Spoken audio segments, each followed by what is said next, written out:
The 30th of May, Rabbi Furst, Mishna Berura.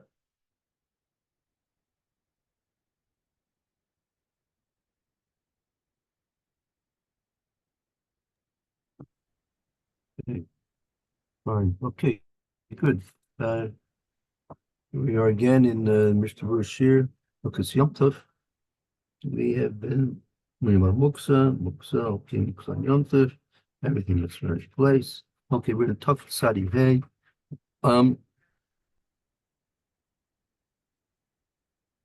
Yeah. Actually, maybe we go Dalid. Yeah. Yeah. Right. Muktzah What if you like? Afal Pi She Mutar the Shabbat Hech Miru Bo Yom Tov Va'asaruhu. So we have muksa that even though it's permissible on Shabbos, we're strict with it on Yom Tov. Yes, we as the Mr. Brewer explains, is based on the Gemara. The on Shabbos we have certain types of muksa. For example, as Mr. Brewer explains, certain things which are set aside, they're merchandise. So a person is not interested in doing business on Shabbos. He's obviously the store is closed, right? But but nevertheless, if it would be needed, right, it would be needed something that's on the shelves to be sold.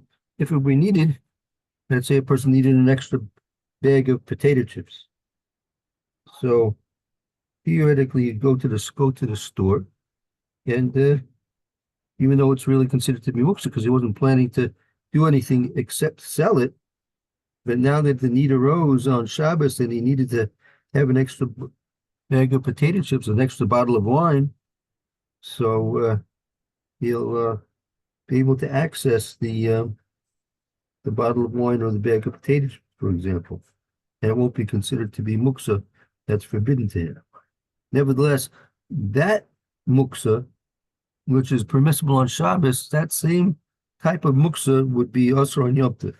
So why is it that Yom Tov is more strict when it comes to muksa than Shabbos?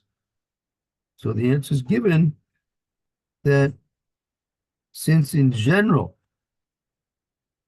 there's a built-in leniency for Yom Tov, that we are lenient in terms of malachas, actual malachas that are allowed to be done on Yom Tov, whereas on Shabbos they would not be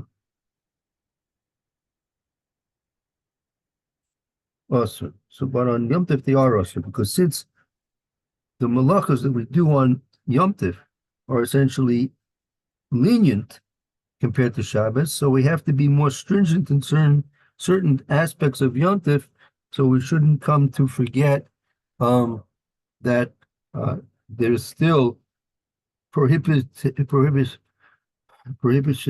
that are things are prohibited on Yom Tov that normally would be permissible on Shabbos.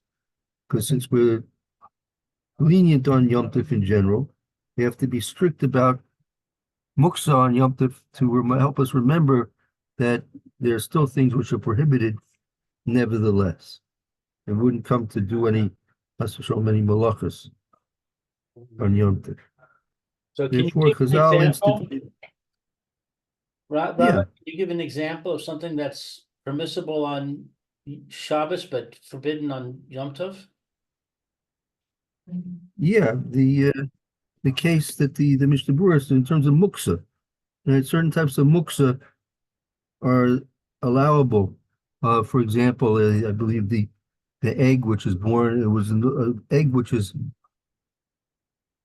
on Shabbos. That's a permissible egg, but on Yom Tov it's a forbidden egg. Certain types of kalim you couldn't use on Shabbos, excuse me, you could use on Shabbos, but on Yom Tov you couldn't. Um, so these are certain things which are used as reminders for us not to be completely lenient on Yom Tov. We'll see as we go through the halachas, these things will come up from time to time. That we'll be able to see some illustrations of this as we go through the halachas. Okay, we'll continue. We'll continue on with this, I guess, next week. And tomorrow's Erev Shabbos, so yes, tomorrow's Erev Shabbos, Be'ez Hashem, Erev Shabbos. All right, thank you so much, Ray. Fine. Have a good day, Lou. Okay, did you get that apartment squared away? No, we're waiting for him to give us the lease.